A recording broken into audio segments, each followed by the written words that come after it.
Here we go. Yeah. Oh, look at all this good stuff. Mom, this is for you. Thank you. Thank Okay, you. and we have apples and carrots. Tenemos manzanas y zanahorias. Oh. Okay. Because it was very important to us to try to create a family feel for this show. And as we got into production, we were incredibly blessed to have Scott and then Erinn and then JR come on, and you guys you took all of these younger actors under your wings, and it was like these two amazing families, both on the screen and behind the scenes. Family's probably the most important thing in all of our lives. Yeah.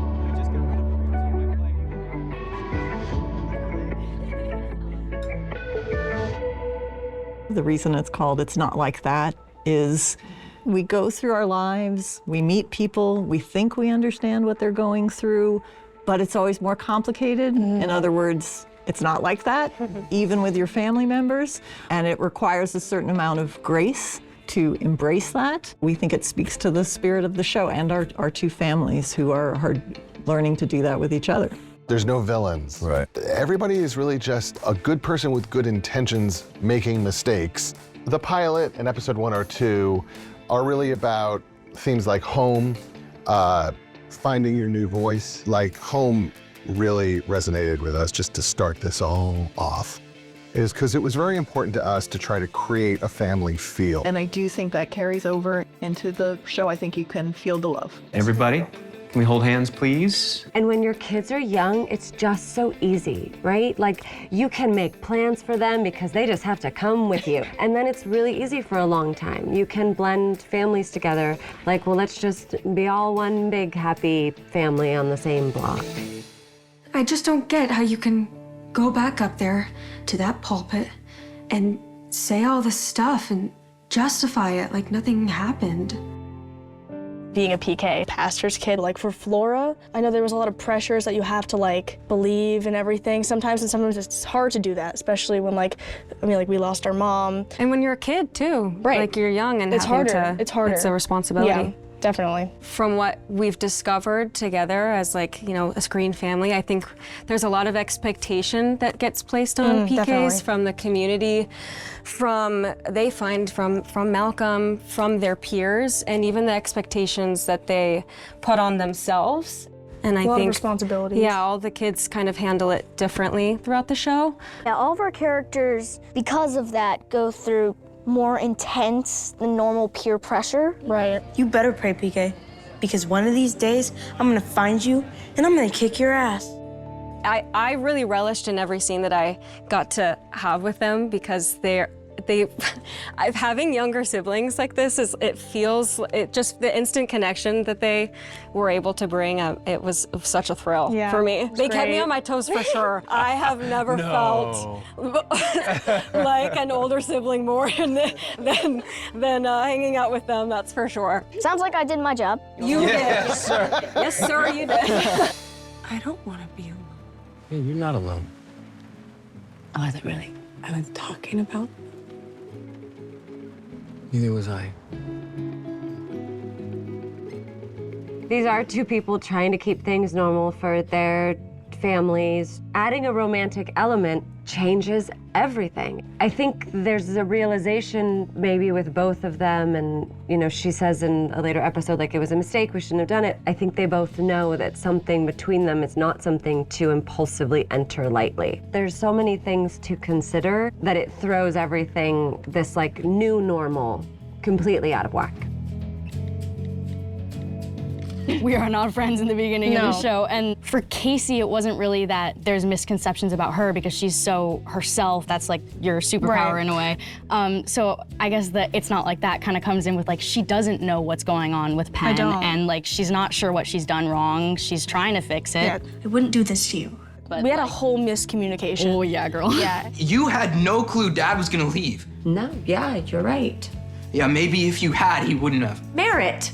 For Merritt, I think it's easy to look on the outside and surface level and see that this is a kid who it seems like he's pushing away his family. But I think it's the opposite. I think he really craves it. Merritt feels so much. He is a deeply feeling young man. And he doesn't know what to do with these feelings, and inevitably he decides to just numb them. Yeah. Casey sees her brothers kind of pushing people away, and so she wants to I'll join wrestling, let's do it together, and and then I can do it with Dad, and then he's quit, so it's like, great, thanks. What do you mean? I quit. Glad we were on the same page about that. Your character is such a peacekeeper. He is still your father, and at some point you need to let him off the hook. Yeah. Like, of the family, you're the one that's trying to make everything, you're trying to make it okay with Dad, you're trying to make it okay. Like, when we have fights, you're like, Kayla, Merritt, come on. So that there is this element to Casey that's really trying to hold her family together. He just thinks you and Mom are going through like a midlife crisis, right? That you guys could still get back together. Really? Was there a moment where Casey starts doing, the wrestling is for her and not for her family? Did you ever come across that? I think it was finally when she beat Trevor's, when she sort of felt like she was like, I can do this. I can get into I think she kind of. Do you think Casey always wanted to do wrestling? It did feel pretty impulsive when she kind of just sees it and she's like, hey, but I'm sure it was always in the back of her mind. Maybe when she was younger, you guys were always wrestling, and she's like I want to be a part of it, but I can't wrestle, so it's like I don't know how. All these people talk to you about stuff. That's part of my job. So who do you talk to? People always think he's happy and he's doing well. He's always busy being good and kind to people and baking, that he doesn't have time to show his feelings, and people consider that he's fine, but really he's not. How you doing? I'm David. Yeah, this is my friend Malcolm. Yeah. I think David has a problem with self-awareness. I think he got to a place where if he just, I don't know, it was hard to find this navigation of being like, I need to be alone. I want to be by myself. He loves his kids. He loves his ex-wife. He's got terrible timing to pick up and leave at that time. He made this impulsive choice in a moment of pain, but it's not like that. Is it? Do I feel this way? See what you did there. Heavenly Father, we are grateful for this meal. We are grateful for the opportunity to share this bounty together. Sunday dinner is this point of connection for these two families that are at these pivotal moments in their respective lives, and that's how they're surviving this, each of them in their own way. Continuing the Sunday family dinner tradition is really important for the Jeffries and the Sotos.